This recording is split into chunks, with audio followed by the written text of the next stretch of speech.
जब चाय में मक्खी गिर जाती है ना तो लोग चाय को बाहर फेंक देते हैं, लेकिन अगर वही मक्खी घी में गिर जाए तो लोग घी को बाहर नहीं फेंकते बल्कि उस मक्खी को बाहर फेंकते हैं। तो इसीलिए अपनी जिंदगी में अपनी कीमत बढ़ाओ ताकि लोग आपको कभी बाहर ना फेंक सके। गाइस, क्या इसके पहले तक ये अमेजिंग फैक्ट आपको पता था? और अगर नहीं पता था तो कमेंट सेक्शन में जरूर लिखिएगा। और ऐसे अमेजिंग वीडियोस के लिए शेयर, सब्सक्राइब एंड लाइक। मिलते हैं अगली वीडियो में। इस दुनिया में कई अजीबोगरीब जगहें हैं और उन्हीं में से एक जगह है नॉर्वे में। इस जगह की खास बात यह है कि यहां पर पिछले 70 सालों से किसी भी इंसान की मौत नहीं हुई है, क्योंकि यहां पर प्रशासन ने लोगों के मरने पर ही बैन लगा रखा है। दरअसल नॉर्वे के लॉन्गयरबैन सिटी में साल भर मौसम बेहद ठंडा रहता है। अगर किसी की मौत हो भी जाती है तो ठंड के चलते डेड बॉडी को दफनाने पर भी वो गलती नहीं है और लंबे समय तक बॉडी के ऐसे ही पड़े रहने से बॉडी में वायरस हो जाते हैं, जो कि इस शहर के दूसरे लोगों को नुकसान पहुंचा सकते हैं। इसी वजह से ही प्रशासन ने यहां मरने पर रोक लगा रखी है और अगर कोई मरने वाला होता है तो उसे सिटी छोड़कर जाना पड़ता है। गाइज, क्या इससे पहले आपने भी इस जगह के बारे में सुना था? कमेंट सेक्शन में जरूर लिखिएगा। और ऐसे अमेजिंग वीडियोस के लिए शेयर, सब्सक्राइब एंड लाइक।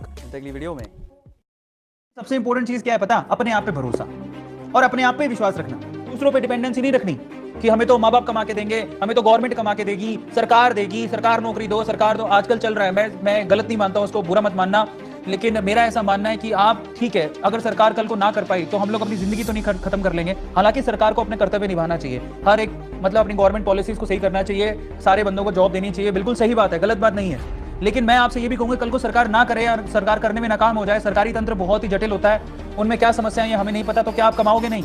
लोगों के ना गवर्नमेंट से आस बहुत है, गवर्नमेंट हमें दे दे, चिल्ला हमेशा गवर्नमेंट के ऊपर ठिकरा फोड़ते रहते हैं। अरे यार छोड़ो गवर्नमेंट को, गवर्नमेंट करेगी तो कर देगी, नहीं तो क्या गवर्नमेंट नहीं करेगी तो तुम कमाओगे नहीं क्या? और मैंने कभी जिंदगी में अपनी सरकार से कोई आस नहीं रखी। अपन सरकार को देंगे, कमा के टैक्स भरेंगे, लेकिन सरकार से आस मत रखो, देगी तो अच्छी बात है, नहीं तो कोई बात नहीं। इसलिए आपसे कहता हूं कि अपने आप पे विश्वास रखो। पैसा कमाना उसके लिए आसान है जो अपने आप पे भरोसा रखता है। इस चीज को समझो कि आपको कमाने के लिए निकलना नहीं है बाहर। और एक ही सोर्स क्यों हो? आप नौकरी क्यों मांग रहे हो? आपके पास इतने सोर्स होने चाहिए, 3 से 4 सोर्स होने चाहिए कमाने के, जिससे आपको कभी दिक्कत ही ना आए। मेरे हैं, मैं कैसे पहुंच गया यहां से यहाँ? एक वक्त ऐसा था जब मैं खुद बैंकरप्ट हो गया था और आज ऐसी है कि मैं 10 जगह से पैसे कमाता हूँ। प्रफुल्ल भाई, एक बात मुझे बताओ, जब आप कॉलेज, कौन से कॉलेज में थे पहले? तो कौन से कॉलेज? यार देखो, मैं हूँ ना मध्य प्रदेश का एक जिला है धार के पास में गांव है लबरा, वहाँ पैदा हुआ। मेरे पिताजी किसान है और ब्राह्मण भी थे, तो बड़ा साधारण सामान्य परिवार से मैं ताल्लुकात रखता हूँ। कॉलेज बताओ। मेरा कॉलेज नो था, मैंने एमबीए किया ही नहीं कभी। मैंने सिर्फ 7 दिन के लिए अहमदाबाद यूनिवर्सिटी में कॉलेज में एडमिशन लिया था, क्योंकि मेरी कहानी कब पलट गई थी, जब मैं कैट जीमेंट की प्रिपरेशन कर रहा था। मुझे जिन कॉलेज में जाना था ना एमबीए करने, वो कॉलेज ही नहीं मिला। तो मैंने बोल दिया कि अगर मेरे को कॉलेज नहीं मिला तो मैं एमबीए नहीं करूंगा। वो मैं एमबीए का नाम खराब करूंगा विजय वाला। तो मैं आपको बता दूं भैया, एमबीए का नाम मिस्टर बिल्लौर अहमदाबाद से आया। ओ, ये नहीं पता था यार, ये नहीं पता था। आपको बता दूं, इधर करो, मेरे चाय के ठेले का नाम अरविंद भाई 6 महीने मिस्टर बिल्लौरे था। आज आप गूगल करो, अभी गूगल करो, आपको एमबीए चावला के बोर्ड लिख जाएंगे। तो मिस्टर बिल्लौरे का स्पेलिंग, जो बिल्लौरे का स्पेलिंग वो बिलियनर से मिलता है। तो लोग मेरे को बिलियनर बोलते थे। नहीं, कसम से ये तो ब्रेकिंग न्यूज बन गया भाई। आज तक सच में एक बात बताऊं, मैं क्या समझता था, ये प्रफुल्ल चाय वाला है तो बड़ा फेमस। 90% लोग ऐसा समझते हैं कि ये टैगलाइन से फेमस है। भाई मेरे 6 महीने मेरे चाय के ठेले। मैं ये नहीं समझता था, मैं ये पता क्या समझता था, मैंने कहा प्रफुल्ल भाई एमबीए चाय वाले से खुद तो हो गए फेमस, और ये बाकी एमबीए वालों को देखो इसमें भी बहुत कहानी है अरविंद। पहले तो नहीं, ये तो नोट करने वाली बात है। आप एमबीए वाला ने जो सीक्रेट है दोबारा बताओ। देखो मैं बताता हूँ, हमारे शुरू में 6-8 महीने तो चाय के ठेले का नाम था मिस्टर बिल्लौरे। तो मिस्टर बिल्लौरे में लोग बिल्लो रानी बोलते थे, बिन एक और बिन वो जो आप लगाते हो वो बोलते थे, फिर बिलियनर बोलते थे, बिल्लो रानी बोलते थे, चिढ़ाते थे। तो मैंने कहा ऐसे नहीं चलेगा मिस्टर बिल्लौरे का नाम। तो मैंने मिस्टर बिल्लौरे के आगे अहमदाबाद लगा दिया, मिस्टर का एम ले लिया, बिल्लौरे का बी ले लिया और अहमदाबाद का ही लगा दिया। तो वो एमबीए चाय वाला आप देखना, गूगल कर लो, 2.5 साल तक वो नाम रहा। यार ये तो देखो अभी ना, ये करेक्शन करो भैया, आज ये बात तो मैंने ही पहली बार सुनी, ठीक है? और ये तो ब्रेकिंग न्यूज हो गई, A2 मोटिवेशन पहली बार सुनने को। हाँ, ब्रेकिंग न्यूज बनाओ। नहीं, पहले तो बताओ ये इसको। हाँ बिल्कुल। और ये खुलासा हमारा अरविंद सर के चैनल में, ये कल को अपना न्यूज अपने को शॉर्ट का वीडियो मिल गया। एमबीए का फुल फॉर्म एमबीए नहीं है। नहीं, ये तो मेरे को भी मिल गया कि अब मेरी मार्केटिंग 6 महीने ऐसे चलेगी कि what is the full form of MBA. तो आज हमारा सिर्फ, मैं चाय नहीं बेचता हूँ बस, आप समझो कि सिर्फ चाय से इतना कमा लिया तो कमा सकते हैं, पर सिर्फ चाय नहीं है। एमबीए चाय वाला है, एमबीए चाय वाला एकेडमी और हर्ष वेंचर। हमारा लोगों का, करोड़ों लोगों का यूजर बेस है हमारे पास, लाखों लोग रोज हमारे पास आते हैं, कस्टमर हमारे हजारों लोग चाय पीते हैं, रेस्टोरेंट में जाते हैं, सोशल मीडिया के थ्रू पैसा आता है, थोड़ा बहुत यूट्यूब से आता है। आजकल बहुत सारे कॉलेज में लेक्चर देने आता हूँ तो वो भी मेरे को पैसा देते हैं, कॉर्पोरेट्स में जाता हूँ तो मैं जाता हूँ। मैं आज भी लोगों के यहाँ शादियों में चाय बनाता हूँ और मैं इतना पैसा लेता हूँ कि शायद किसी बड़े कॉलेज के बच्चे की महीने की सैलरी नहीं होगी, उतना मैं 1 घंटे का चाय बनाने का लेता हूँ। तो आप जज मत करो कि मेरे ठेले से सब कुछ क्या, आप किसी भी, आप समझो आज मैं आपको ब्रेक करता हूँ चीजें। आपने देखो इस स्टार्टअप ने 2000 करोड़ की फंडिंग उठाई, नहीं समझ जरा एकदम से 2000 का माथे में क्यों बोझ ले रहे हैं। आज अरविंद सर का 1.25 करोड़ है भाई, ऐसे मत हो, कुछ तो होगा उनका भी। सबके जीवन में खटा होता है, अभी कोई बताता नहीं है। तो यू ट्राई टू, जब कोई अगर आपको बोले ना ये फिगर, उसको 5-10 से पहले गुणा मुंह कर दो, भाग कर दो, फिर सुनो। अगर किसी ने बोला 100 करोड़ का टर्नओवर तो उसको 10 से डिवाइड करो, हाँ 10 का होगा। ऐसे तो सोशल प्लेट पे हमारे एटो मोटिवेशन का क्या ही दिखाते हैं। उस हिसाब से लगता है बेंगलुरु में सारी बिल्डिंग अपनी है। ये बड़ी अच्छी बात कही आप। गौतम अडानी की पहचान आज इंडिया के सबसे सफल बिजनेसमैन के तौर पर है, लेकिन क्या आप ये जानते हैं कि इस मशहूर कारोबारी को कभी किडनैप कर लिया गया था? जी हां गाइस, आप ठीक सुन रहे हैं। अडानी ने अपने करियर की शुरुआत डायमंड ट्रेडर के तौर पे की थी और वो उस समय डायमंड इंडस्ट्री के बड़े कारोबारी थे। इसी वजह से एक बार गौतम अडानी को बीच रास्ते से ही अंडरवर्ल्ड डॉन ने किडनैप करवा लिया था। जी हां गाइस, जिसके बाद उनसे फिरौती के तौर पर 15 करोड़ रुपए की भारी रकम मांगी गई थी। दरअसल अडानी ने इस बात का जिक्र लंदन के फाइनेंशियल टाइम्स पत्रिका में किया था और इसे जिंदगी का बेहद खराब वाकया बताया था। गाइस, क्या आपको इससे पहले अडानी के इस फैक्ट के बारे में पता था? कमेंट सेक्शन में जरूर लिखिएगा और ऐसे अमेजिंग वीडियोस के लिए शेयर, सब्सक्राइब एंड लाइक। मिलता है अगली वीडियो में।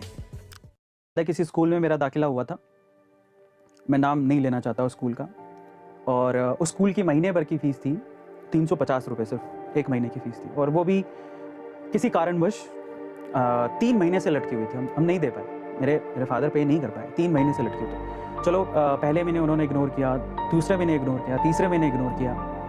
कारण क्या था इग्नोर करने का? कि मैं अच्छा पढ़ाई में अच्छा था, लेकिन बैकग्राउंड इतना सॉलिड नहीं था। 350 रुपये फीस भी हमको सोचनी पड़ती थी फादर को कि 3 महीने से फीस लटक रही है। आप समझिए, हम उस सिचुएशन में थे। तो 3 महीने हो गए, उन्होंने 3 महीने से मुझे, स्कूल वालों ने कुछ नहीं किया, सिर्फ इतना कहते थे कि प्लीज़ अगले महीने फीस लेके आना, या फीस लेके आना अगले दिन।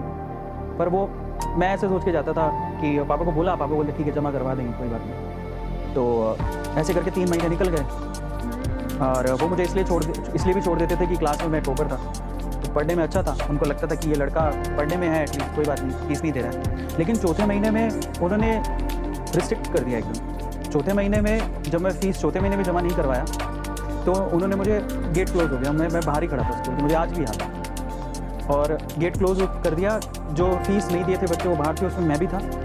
और उसके बाद हमें स्कूल के अंदर जाने नहीं दिया, और फीस थी 350 रुपये। यहाँ से 15-16 साल पहले की बात, जाने ही नहीं दिया अंदर। और फिर एक खिड़की थी, विंडो थी, बाहर से फीस जमा होती थी, जहाँ स्कूल था उसके बाहर से। तो वहाँ गए तो उन्होंने बताया कि टोटल मेरी इतनी फीस बाकी है अभी, तब वो लाओगे तभी स्कूल के अंदर जा पाओ।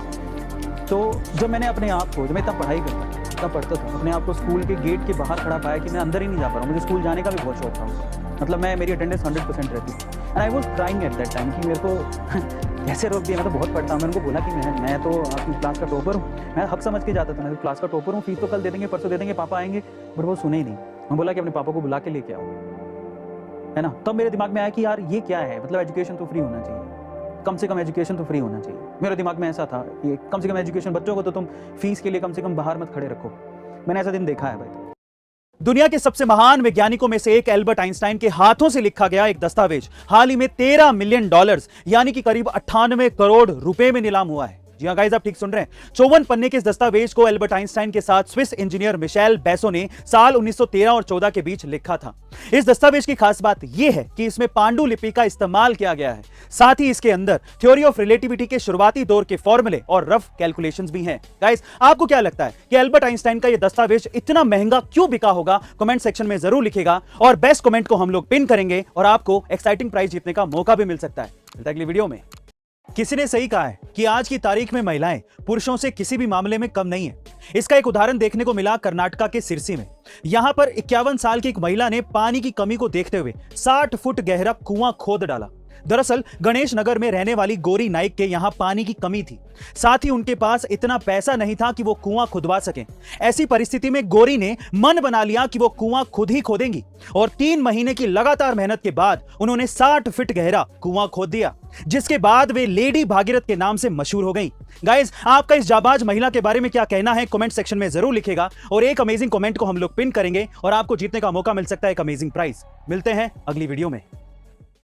कि ज़ीरोधा अपस्टॉक, जिसमें आप लोग इक्विटी में इन्वेस्ट कर सकते हैं, शेयर खरीद सकते हैं, म्यूचुअल फंड खरीद सकते हैं। कोई स्टूडेंट कहेगा मैं क्यों खरीदूं? मैं आपकी जानकारी के लिए आपको बता देता हूं कि छोटे छोटे से स्टूडेंट अपने स्कूल टाइम से ही शेयर मार्केट में पैसा लगाना मैंने देखे हैं ऐसे लोग। शेयर मार्केट में पैसा लगाना। और शेयर मार्केट में ऐसा नहीं अंधाधुंध पैसा। हाँ यार, आप 250 रुपए का पिज्जा खरीदते हो, मैं आपको बताऊं 250 रुपए का पिज्जा खरीदते हो आप, वो 250 रुपए का आप पिज्जा का शेयर खरीद लो। समझ रहे हो? लोगों को लगता है कि यार क्या पिज्जा भी तो एक तक खा के आपने खत्म कर दिया, सुबह आप उसको निकाल दोगे पेट से, लेकिन वो शेयर आपको काफी कुछ दे के जाएगा। जो पिज्जा हट का या जो भी डोमिनोज का पिज्जा जो आप खरीदते हो, उसका शेयर खरीद लिया होता तो वो 250 रुपए, आज एक भी शेयर खरीदा होता तो वो 1000 रुपए हो जाते, क्योंकि आज तो वो बहुत महंगा है। जुबिलियंट है उस कंपनी का नाम, उसका शेयर 3000 रुपए का है। तो आप सोचिए कि आपके 250 रुपए 3000 रुपए हो चुके होते हैं। तो ये कहने की बात है कि हम तो बच्चे हैं, हम तो स्टूडेंट, हम क्या ही सीखें, लेकिन सीखने की जरूरत है। हर एक चीज आपको कुछ सिखाती है। नमस्ते दोस्तों, आपकी बॉडी में इम्यूनिटी का अर्थ है किसी बीमारी के लिए उच्च स्तर के प्रतिरोधक क्षमता का होना। वही आयुर्वेद ने इम्यूनिटी को व्याधि क्षमत्वम कहा है। इम्यूनिटी वीक होने के कई रीजंस होते हैं, जिनमें माता पिता के जेनेटिक फैक्टर्स, शारीरिक और मनोवैज्ञानिक स्वास्थ्य, भोजन की आदतें, गतिहीन जीवन शैली, शारीरिक व्यायाम की कमी आदि शामिल हैं। वहीं अगर हमें इम्यूनिटी को बढ़ाना है तो प्रोटीन और विटामिन से भरपूर भोजन, जिनमें अंकुरित बीज यानी कि स्प्राउट्स शामिल होनी चाहिए। दोस्तों, ऐसे ही हेल्थ रिलेटेड टॉपिक्स के लिए लाइक, शेयर और सब्सक्राइब करें। मिलते हैं अगले वीडियो में। प्रणाम।